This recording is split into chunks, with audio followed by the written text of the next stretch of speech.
Hansel and Gretel. Once upon a time, in a tiny wooden cottage beside a deep, whispering forest, lived a brother and sister named Hansel and Gretel.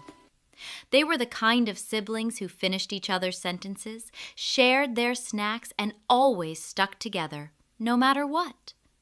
Their father was a gentle woodcutter who worked very hard, but times were tough. Some days the cupboards were almost empty and the family had to make one loaf of bread last a whole week. One evening, Hansel noticed his father looking sad. Gretel squeezed Hansel's hand. "We'll help him," she whispered. And they decided that the next morning they would go into the forest to gather berries and firewood to make things easier at home. Before bed, Hansel had an idea. "If we're going deep into the forest," he said, "we should leave a trail so we don't get lost." He slipped outside and filled his pockets with smooth, shiny pebbles that glowed in the moonlight like tiny stars. The next morning, Hansel and Gretel skipped beside their father into the forest. As they walked, Hansel quietly dropped the pebbles one by one. Gretel smiled. She knew exactly what he was doing. The forest was full of magic that day. Birds chirped cheerful songs, butterflies danced in the air, and the sunlight peeked through the leaves like golden ribbons. The children gathered berries until their baskets were full. But when they turned to follow their pebble trail home, the forest looked different. The trees seemed taller. The shadows seemed longer. Gretel's voice trembled. "Hansel, where are the pebbles?" Hansel looked around. They were right here. A little robin landed on a branch and chirped as if to say, "We thought they were snacks." Gretel took a deep breath. "Okay, we're together, we'll figure it out." They wandered deeper into the forest, hoping to find a familiar path. Just when their legs were getting tired and their tummies were rumbling, they saw something that made their eyes grow wide. A house. But not just any house. A house made of candy. The walls were gingerbread, the windows were sugar, the roof was covered in chocolate tiles, and the chimney puffed out the smell of warm cinnamon rolls. Hansel gasped, "Is this real?" Gretel giggled. "Only one way to find out." They each took a tiny nibble, just a little taste, and oh, it was delicious. Suddenly the door creaked open. An old woman stepped out.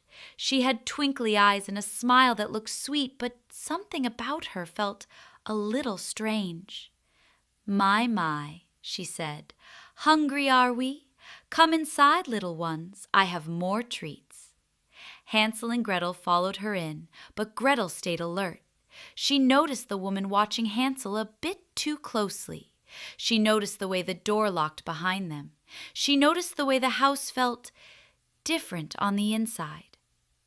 The old woman wasn't kind at all. She was a witch who built the candy house to trick children. She locked Hansel in a little cage and made Gretel do chores. But Gretel was clever and brave, and she loved her brother more than anything. Every day the witch checked Hansel to see if he was getting plump enough.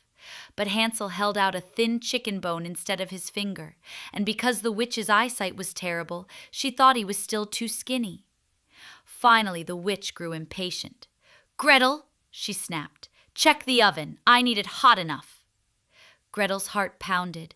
She knew the witch wanted to trick her, so she pretended not to understand. "Like this?" she asked.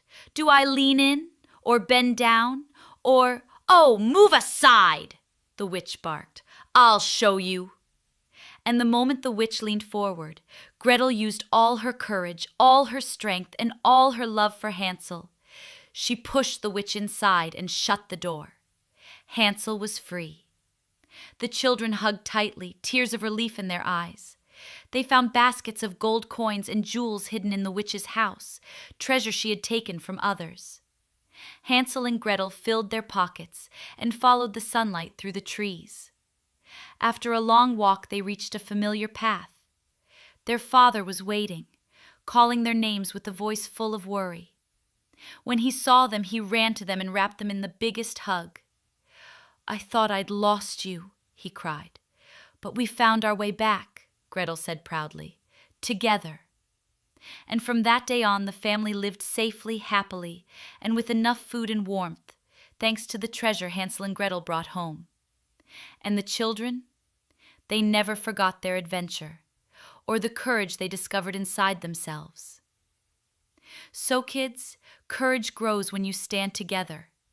Hansel and Gretel stayed brave because they supported each other. Clever thinking can solve big problems. Hansel's pebble trail and Gretel's quick thinking helped them escape danger. Kindness and family love are powerful. Their love for each other guided them home. And that's it for today, kids. See you next week.